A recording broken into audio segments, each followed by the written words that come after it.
करते हैं पश्चिमी चंपारण के सुस्ता में सीमा विवाद हुआ है दर्शकों, जहां एसएसबी जवानों पर नेपाली ग्रामीणों का अटैक की खबर सामने आ रही है। लाठी डंडों से लैस भीड़ ने बोला हमला।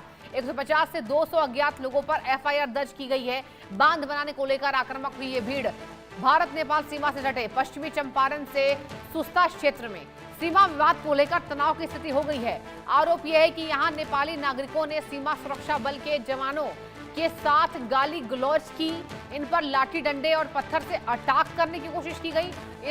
इस मामले में 21वीं वाहिनी एसएसबी के आवेदन पर नेपाल के सुस्ता गांव के 150 से 200 अज्ञात ग्रामीणों के खिलाफ वाल्मीकि नगर थाना के प्राथमिक दर्ज की गई है।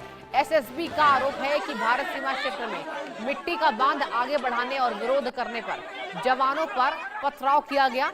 बताया जाता है कि उप कमांडेंट विजय कुमार के नेतृत्व में 21वीं वाहिनी एसएसबी की गश्ती टीम नियमित सीमा गश्त पर पहुंची थी। टीम भारतीय सीमा के भीतर सुस्ता क्षेत्र में पहुंची, जहां भारतीय सीमा की ओर से मिट्टी का जो बांध है वो बढ़ाया जा रहा था। अब एसएसबी का ये कहना है कि 31 जुलाई को भारत और नेपाल के सुरक्षा अधिकारियों के बीच यथास्थिति बनाए रखने और तय सीमा से आगे बांध निर्माण नहीं करने पर सहमति बनी थी, लेकिन इसके बावजूद निर्माण कार्य फिर शुरू कर दिया गया।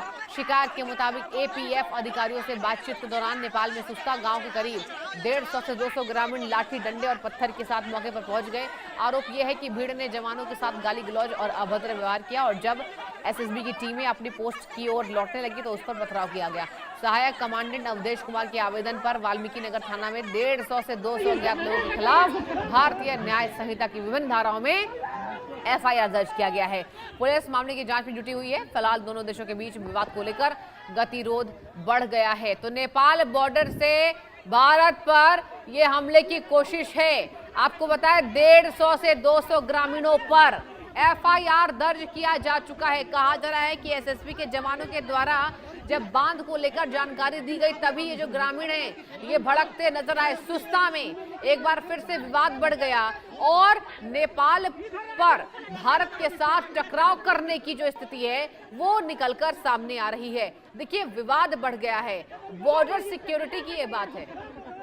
रैनिक दत्ता मेरे संवाददाता इस बड़ी खबर पर जुड़ चुके हैं। रैनिक, ये बताइए, लगातार नेपाल से सटे बॉर्डर्स पर टेंशन की खबरें आ रही हैं। अब ऐसे में नेपाल के द्वारा क्या कुछ बयान दिया गया है? 150 से 200 संख्या देखिए बहुत अधिक होती है जिस पर एफआईआर दर्ज किया गया है। क्या खबर निकलकर सामने आ रही है? देखिए, परिस्थिति ऐसा ही खराब होने लगा कि एसएसबी को इन लोगों के खिलाफ में कार्रवाई करना पड़ा।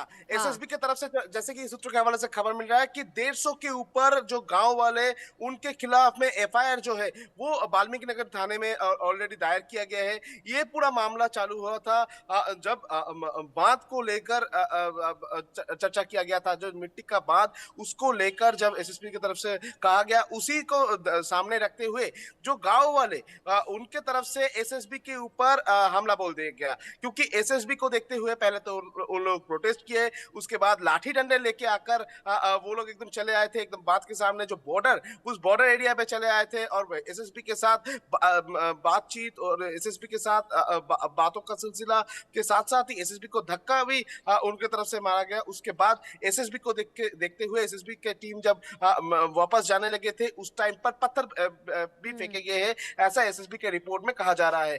एसएसबी के रिपोर्ट के मुताबिक कि जब गांव वाले को हटाने का कोशिश किया जा रहा था, उनके हाथ में लाठी डंडे लेकर वो लोग आए थे, उनके हाथ में शस्त्र थे और इसी वजह से एसएसबी की तरफ से ये गांव वाले के खिलाफ में एफआईआर जो है वो किया गया है। देखिए, नेपाल बॉर्डर में इसके पहले भी बहुत सारे चर्चा सामने आया था, बहुत सारे विवाद को लेकर विवाद सामने आया था और अभी नेपाल बॉर्डर में ये बांध बनाने को लेकर नया तरीके से विवाद जो है वो चालू हो